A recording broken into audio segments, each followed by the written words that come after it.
সম্মানিত কিসামতলীবাসী,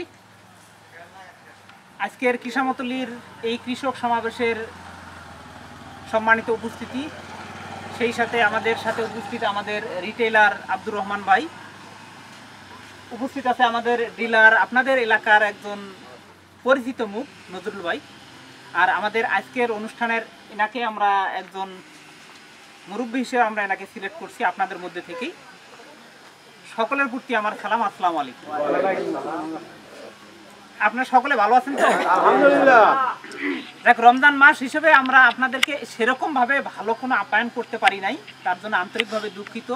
আর আমরা হঠাৎ করে এই আয়োজন করাতে আমরা হয়তোবা সেভাবে প্রস্তুতিও নিতে পারি নাই, তার জন্য আমরা আন্তরিকভাবে দুঃখিত। আপনারা কষ্ট নেবেন না, আমরা অনেক দূর থেকে আসছি।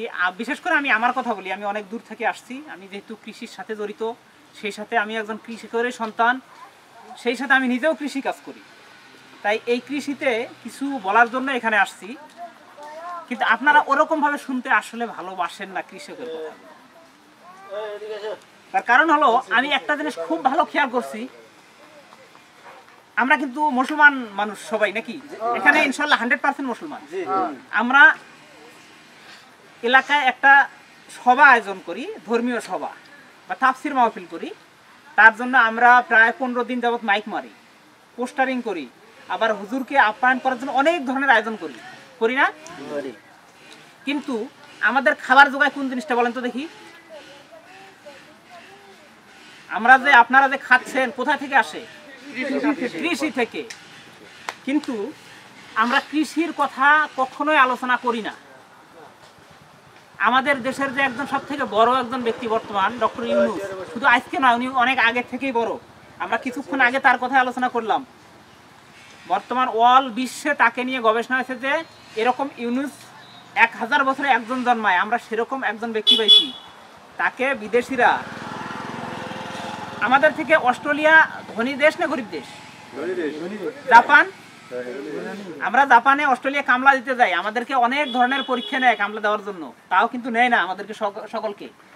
আর সেরকম দেশের অর্থনীতিকে আরো চাঙ্গা করার জন্য ডক্টর ইউনূসকে নিয়ে যায়, কিছুক্ষণ কথা বলবে।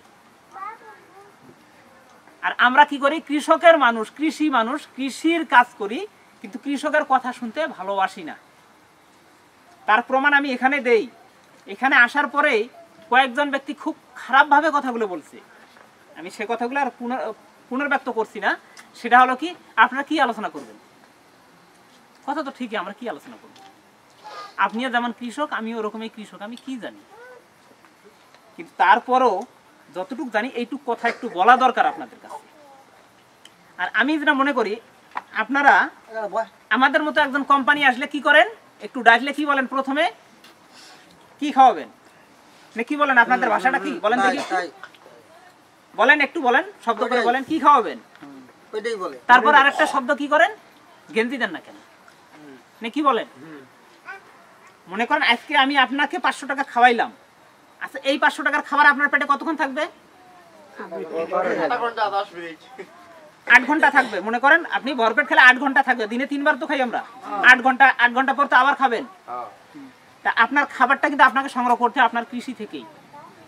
আর আপনার খাবার দিয়ে কিন্তু পুরো দেশ বাঁচে। আপনি আজকে একটা গেঞ্জি গায়ে দিচ্ছেন, একটা কোম্পানির একটা গেঞ্জি বড় 6 মাস গায়ে দিবেন, আর কোম্পানি কিন্তু ভালো গেঞ্জি দেয় না। যে গেঞ্জিগুলো গায়ে দেয় কাজ করার মতো গেঞ্জি দেয় নাকি? আপনার গায়ের পাঞ্জাবিটা তো কয়েকদিন পর পুরনো, ওটা দিয়ে তো গায়ে দিয়ে তো কাজ করবেন।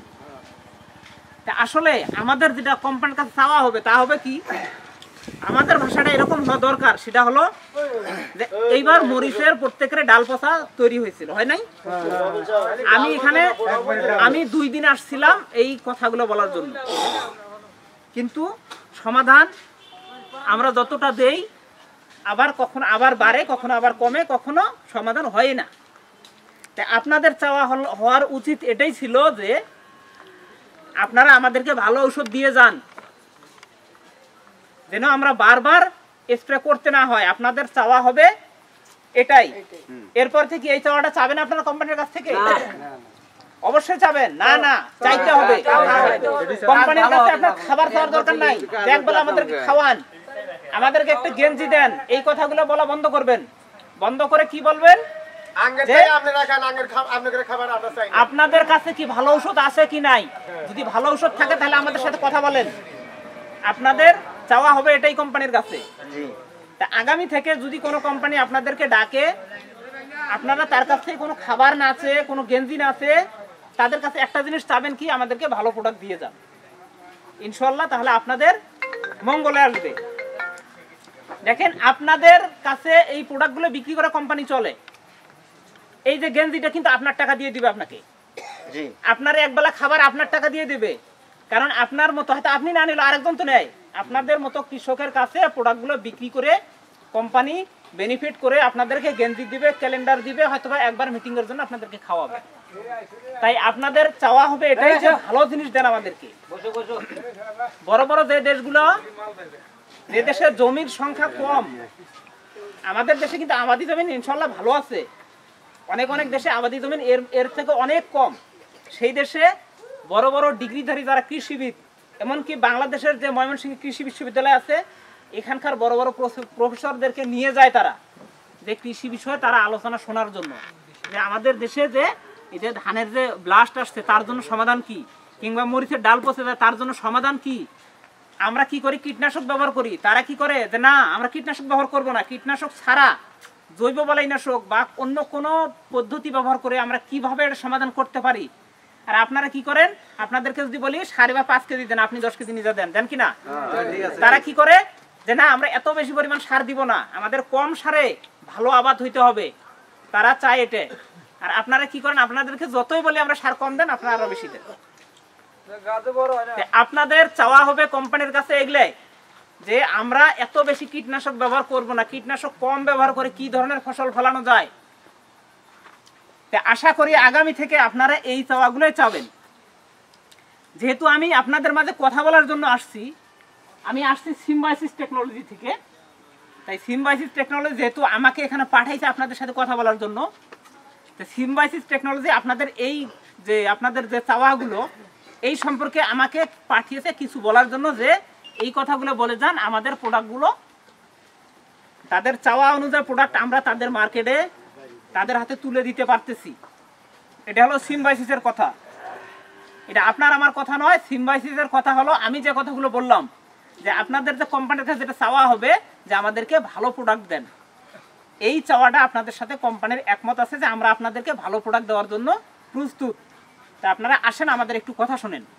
তা আমি এখন আমার প্রোডাক্টগুলো একটু কথা বলবো, যে আপনারা এখন এই মুহূর্তে তো সবাই ধান চাষ করেন, ধানে মাজরা পোকা যখন লাগে তখন কিন্তু আপনারা উড়া ধরে স্প্রে করেন, করেন না? আজকে স্প্রে করেন, কালকে খেতে যায় দেখেন যে আবার 2টা গাছ কাটছে। রহমান ভাই কি ওষুধ দিলেন, আমাকে আবার দেন। এটা কিন্তু একটা ভুল পদ্ধতি। এই জন্য কথা হলো, এই জন্য আমি যেটা কথা বলতে চাচ্ছি আপনাদেরকে, যে ঔষধ প্রয়োগ করবেন একটু মাথা ঠান্ডা করে বুঝে শুনে করবেন। কখনো ভুল ওষুধ প্রয়োগ করবেন না। ভুল ওষুধ দিয়েও কাজ হয়, ভুল চিকিৎসা দিয়েও মানুষ কিন্তু বাঁচানো যায়, তাই না? গ্যাস্ট্রিক হলে সোডা খেলে কিন্তু সারে, কিন্তু এখন কি বলে ডাক্তার, সোডা খেলে আপনার কিডনির ক্ষতি বেশি হয়, বলে না? আবার ব্যথানাশক ঔষধ খেলে ব্যথা সেরে যায়, কিন্তু ডাক্তার বলে কি ব্যথানাশক কম খান, বলে না?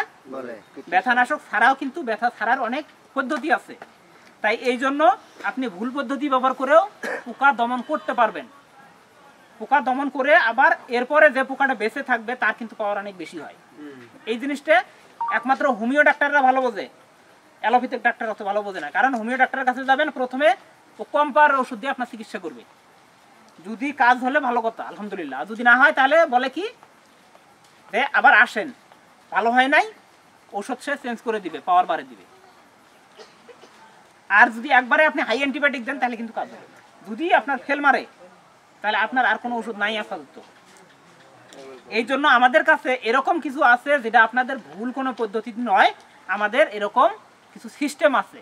তাই আপনি ধানের মাজারের জন্য কিভাবে স্প্রে করেন আমি সেই কথাটা একটু বলবো। সেটা হলো, আপনি ধান লাগানোর 20 দিন পর ধানে যখন সার দেন, ধান গাছ অলরেডি কোমল হয়ে ওঠে, তখন কিন্তু কুশি বের হয়। কুশি বের হওয়ার সময় ধান গাছ কোমল না হলে কুশি আসবে না। কুশি বের হওয়ার সময় ওই মুহূর্তে মাজরার আক্রমণ হয়। মাজরার আক্রমণ হওয়ার আগে দেখবেন আপনার জমিতে সাদা সাদা কিছু ফুটি উড়ে বেড়ায়। যদি দেখেন যে আপনার জমিতে ফুটি উড়তে আছে, তখন বুঝতে হবে যে সর্বোচ্চ 1 সপ্তাহ এর ভিতরে আপনার জমিতে মাজরার সিমটম দেখা দিবে। ওই ফুতি কিন্তু আপনার জমিতে কিছু খায় না। অনেক কোম্পানি আসি বলবে আপনার জমিতে পাতা চোষা পোকা আসছে, ওই ফুতিগুলোকে বলবে পাতা চোষা আসছে, কি দেবেন 55 জাতীয় কিছু, আমি কোম্পানির নাম ধরে বলি না। অনেক কোম্পানির লোক মাঠে মাঠে ঘাটে ঘাটে দৌড়ে বেড়ায়, আপনাদের কাছে কাছে দৌড়ে দিই এটা দেন ওটা দেন ওটা দেন, কিন্তু পাতা চোষার জন্য কোনো পোকা আসলে নাই। আপনার জমির কোনো পাতা কেউ চষে না। পাতা যদি না চষে তাহলে ওই পাতাটা সাদা হয় কেন? পাতা সাদা হওয়ার কিছু কারণ আছে। পাতা সাদা যে ফড়িং, ঘাস ফড়িং, যেটা ঘাস ফড়িংয়ে পাতা খায়, পাতার রস খেয়ে দেয়, ঘাস ফড়িং আর কোনো ক্ষতি করে না। আর পাতা চষার জন্য সার দেওয়ার কারণে সারের সাথে যে পাতায় লেপটে থাকলেও সেখান থেকে পাতা একটু ঝলসে যায় এই। আর যে সাদা যে ফুতিগুলোর কথা বললাম প্রজাপতি, এই প্রজাপতিগুলো মাজরার জন্য ডিম দেয়।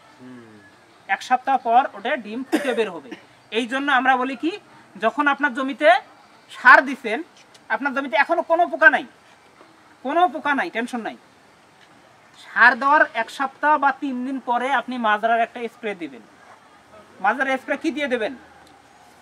আমাদের আছে ইনটাস, সিম্বায়োসিস টেকনোলজির ইনটাস আছে। 33% জন্য 75 গ্রাম অথবা 100 গ্রাম, আপনি যেটা খুশি দিতে পারেন। আমরা 75-এ দেওয়াই, আপনি 100 দিতে পারেন। এটা 3 মেশিন পানি করে দিবেন 33%। তাহলে কি হবে, এর কয়েকটা গুণ আছে, শুধু মাজরা নয়। আপনার জমিতে যে কোনো ধরনের পোকা, পাতা মোড়ানে এগুলো পোকা থাকে না, আবার বিভিন্ন ধরনের মাটিতে যে কেঁচো টেচো থাকে না, লাল কেঁচো হয় না, কৃমিগুলো, মাজরা সব ধরনের পোকার কাজ করবে এই এন্টাস। আর এন্টাসের আরেকটি গুণ আছে, অনেকের ধানের পাতা হলুদ হয়ে ওঠে না, এন্টাস দিলে পাতা হলুদ হবে না, আর ধানের কুশি অবশ্যই বৃদ্ধি হবে। এটা আমাদের পরীক্ষিত। আপনি যদি পরীক্ষা করতে চান, আপনি একই জমিতে অর্ধেক দিবেন ইন্টাস আর অর্ধেক দিবেন না, দেখবেন যে কম হলো 5টা গাছের কম বেশি হয়েছে, কমপক্ষে 5টা কুশির কম বেশি হয়েছে। যেখানে ইন্টাস দিবেন সেখানে কমপক্ষে 5টা কুশি বেশি হবে। এটা আমাদের পরীক্ষিত। এরপরে এটার মেয়াদ থাকবে কিন্তু 1 মাস। 1 মাসে আপনার জমিতে আর অন্য কোনো কীটনাশক স্প্রে করার প্রয়োজন নাই, কীটনাশক অন্ততপক্ষে। আর এরপরে দেখবেন ধান যখন হালকা থোরের অবস্থা চলে গেছে, যেটাকে বলে কাইস থোর। আমাদের দেশে ধানে তো ব্লাস্ট অহরহ লেগে যায়। এই ব্লাস্ট দমন করার জন্য অবশ্যই 2 বার স্প্রে করতে হয়। যখন ধান কাইস থোর হয়, কাইস থোর থাকা অবস্থায় ওই সময় একটা ছত্রাকনাশক স্প্রে করবে। ছত্রাকনাশক আমাদের কোম্পানির আছে সিলোফেন। সিলোফেন আমার কাছে এই মুহূর্তে বোতল অবশ্য নাই, দেখাইতে পারতেছি না, পোস্টার আছে, আমি দেখাবো আপনাকে। সিলোফেন, সিলোফেন স্প্রে করবেন। আপনার ওই যে আপনার যে কেমিস্টার টপ দেন, নাভারা দেন, এরকম কিছু দেন না, আমাদের হলো সিলোফেন। সব কোম্পানির হলো 28%, 280 গ্রাম, আর কোনোটা আছে 32.5 মানে 325% গ্রাম আছে। আর আমাদেরটার পাওয়ার হলো 40 মানে 400 পাওয়ার। তাহলে 400 বেশি না 325 বেশি বলেন দেখি? 400 বেশি। এই যে আমাদের এটা হলো সিলোফেন, এটা হলো বোতল, এটা হলো বোতল সিলোফেনের, এটা বোতল, এই যে দেখতে পাচ্ছেন এটা বোতল। এটা কি ভিটামিন? এটা ভিটামিন।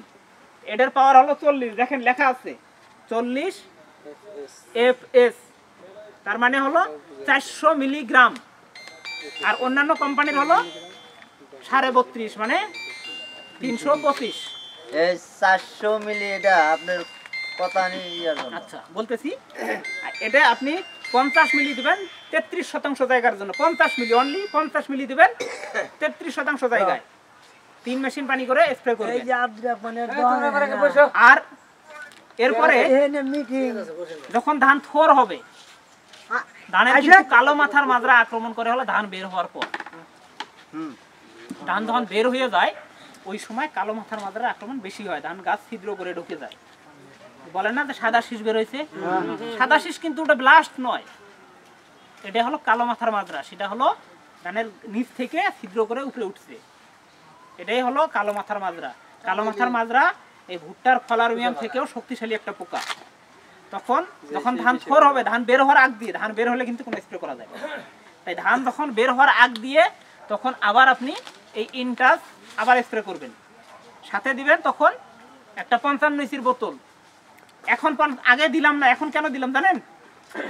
যখন ধান গাছ শক্ত হয়ে আসে তখন পোকার আক্রমণদার শক্ত হয়ে আসে, তখন এই এক ঔষধে কাজ কম হয়। তখন আবহাওয়া আমাদের দেশের একটু গরম বেশি হয় না, জি অতিরিক্ত গরম হলে ওষুধ কাজ কম করে। এই জন্য তার সাথে একটা বোতল দিবেন 55 ইসি হলো আমাদের অ্যানামিক্স। আপনারা কি দেন? নাইটো। নাইটো আমাদের হলো নাইটো ডাস অ্যানামিক্স, বুঝছেন? এটা হলো অ্যানামিক্স, এটা ব্যবহার করবেন। এই দুইটা একসাথে দিবেন, আপনার জমির ধান কাটা পর্যন্ত আর দ্বিতীয় কোনো পোকার বিষ দেওয়া লাগবে না। এটা আমরা আপনাকে গ্যারান্টি সহকারে নির্ভরযোগ্যভাবে বলতে পারি যে এই দুইটা স্প্রে আপনি পোকার জন্য দিবেন, আপনার জমিতে আর পোকার বিষ দেওয়া লাগবে না। যখন ধানের মাথা ধান হেলে যাবে, ধান পাকার সময় আসবে, দাম কত? যখন পাকার সময় আসবে ওই সময় ফলন বৃদ্ধির জন্য একটা স্প্রে দেন, দেন না? তখন ফলন বৃদ্ধির জন্য আবার আপনি আমাদের আছে বারিশ, এরকম প্যাকেট আছে, তবে এটা না, বারিশের সাথে আপনি এই প্যাকেটটা দিবেন। এই যে বারিশের প্যাকেট আছে আর সাথে সিন্ডা, এই দুইটা জিনিস একত্রে দিবেন, ইনশাআল্লাহ আপনার ধান চকচক করবে, স্বর্ণের মতো কালার হবে, আপনার ধানে কোনো চিটা আসবে না। আমরা আপনাদেরকে এই নির্ভরযোগ্যভাবে এই কথাগুলো ইনশাআল্লাহ বলতে পারি যে আমাদের ঔষধগুলো ব্যবহার করলে আপনাদের কোনো ক্ষতি হবে না। যদি সময় থাকে তাহলে আর দুইটা কথা আমি বলতে চাই। বলেন। সেটা হলো কথাগুলো, আপনার জমিতে পোকা লাগলে প্রথমে একটা কথা বলেন, সেটা কি? আমি কথাটা ভুলে গেছিলাম, কথাটা এখন আসলাম, এটা আগে বলা ছিল। যখন ধানের জমিতে পোকা লাগে বা অন্য কোনো জমিতে পোকা লাগে তখন কি করেন আপনারা? গন্ধের বীজ দেন, বলেন না? আমার কথাটা আগে বলা দরকার ছিল, এটা আমি পরে আসলাম যে আমার গন্ধের বীজ দেন, যে গন্ধে যাতে পোকা না আসে। কিন্তু এই গন্ধের বিষ দিতে দিতে আপনারা যে দেশের যে কি পরিমাণ ক্ষতি করছেন এটা কি আপনারা কখনো ভেবে দেখেছেন? এই কথাগুলো বলার জন্য আমরা আসি, আমরা ওষুধ বেচতে আসি না। আমরা বলি কি জানেন, যে আপনি স্প্রে না করে যদি ফসল ফলাইতে পারেন আপনার জন্য আলহামদুলিল্লাহ, কারণ এই ফসলটা আমরা খাই। এই যে আপনাকে আমি 2 বার স্প্রে করতে বললাম, এই বিষ যে আপনার ধানের মধ্যে গেল, এই ধান কি আপনি একাই খাবেন না আমরাও খাবো? এই বিষ কিন্তু শেষ হয় নাই, এই ধানের ভিতরে এই বিষ আছে। এই বিষ খাওয়ার কারণে হঠাৎ করে মানুষ এখানে বসে থাকার পরে দেখেন যে নাই, আবার অকাল মৃত্যু। আজ থেকে 50 বছর বা 20 বছর আগে কি আপনার মতো বয়সের মানুষ, এই যে চাচার মতো বয়সের মানুষ অহরহ দেখা গেছে না? বয়স্ক মানুষ এখন কয়জন আছে? এই জায়গায় দেখেন তো কয়জন বয়স্ক মানুষ দেখা যায়?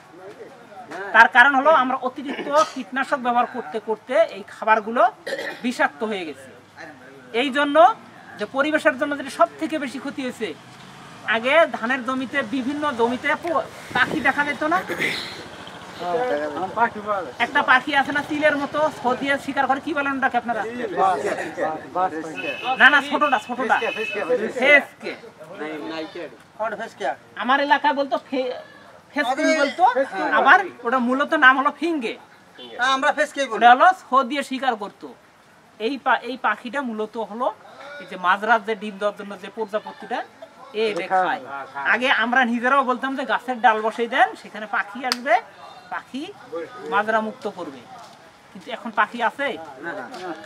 এই কারণে আপনাদেরকে আমরা এটাই বললাম যে স্প্রে করেন। তা নাহলে আমি নিজেও বলে যাইতাম যে গাছের ডাল বসাই দেন, দিলে পাখি আসবে, আপনার জমিতে আর কোনো কীটনাশক লাগবে না। কিন্তু এখন পাখি নাই, পাখিগুলো শেষ করছে কে বলেন দেখি? আমরা নিজেরাই।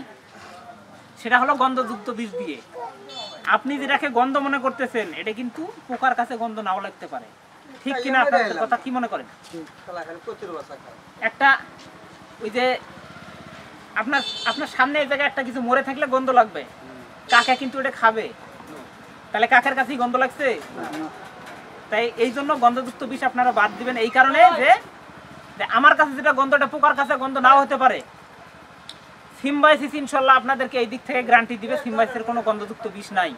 আপনি আমাদের ইনটাচ কাটবেন, কোনো গন্ধ পাবেন না।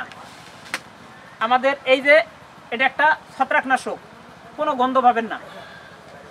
বাংলাদেশের সব থেকে টপ লেভেলের একটা বিষ, এটা হলো কীটনাশক পোকার জন্য, ভুট্টার ফলারমিয়ামের জন্য, এটা গ্যারান্টি। কি আসলে সিম্বাইসিসের পণ্য ব্যবহার করবেন? সকলেই করবেন তো? ধানে কি আপনারা ইন্টার ব্যবহার করবেন? ভালো মতো করব না কেন? ইনশাআল্লাহ আমরা আপনাদেরকে এই কথাটা দিয়ে গেলাম যে আমরা আপনাদেরকে ঠকাইতে আসি নাই। আমরা আপনাদেরকে ঠকাইতে আসি নাই। এই আমাদের উপর এই আস্থা রাখবেন। সিম্বায়সিস আপনাদের ঠকাবে না, আপনাদের বিশ্বাসকে নিয়ে প্রতারণা করবে না। আজ যে কথাটা আগে বলছিলাম আবারও বলি, যদি কোনো কোম্পানি আসে তাদের কাছে আপনারা এটাই অঙ্গীকার নেবেন যে আমাদেরকে বাঁচাইতে আসলে ভালো ঔষধ দেন। আপনারা ঔষধ বিক্রি করে যাবেন, আমরা প্রতারিত হব, এরকম ওষুধ আমাদের বাজারে আনবেন না। যে কোনো কোম্পানি আসলে আপনারা এই কথাটাই আশা করি আপনারা বলবেন যে আমাদেরকে ভালো ঔষধ দেন। ইনশাল্লাহ আমরা আপনাদেরকে এই কথাটা দিয়ে গেলাম যে আমরা আপনাদের জন্য ভালো ঔষধ নিয়ে আসছি, ব্যবহার করবেন, ইনশাল্লাহ আপনাদের ক্ষতি হবে না।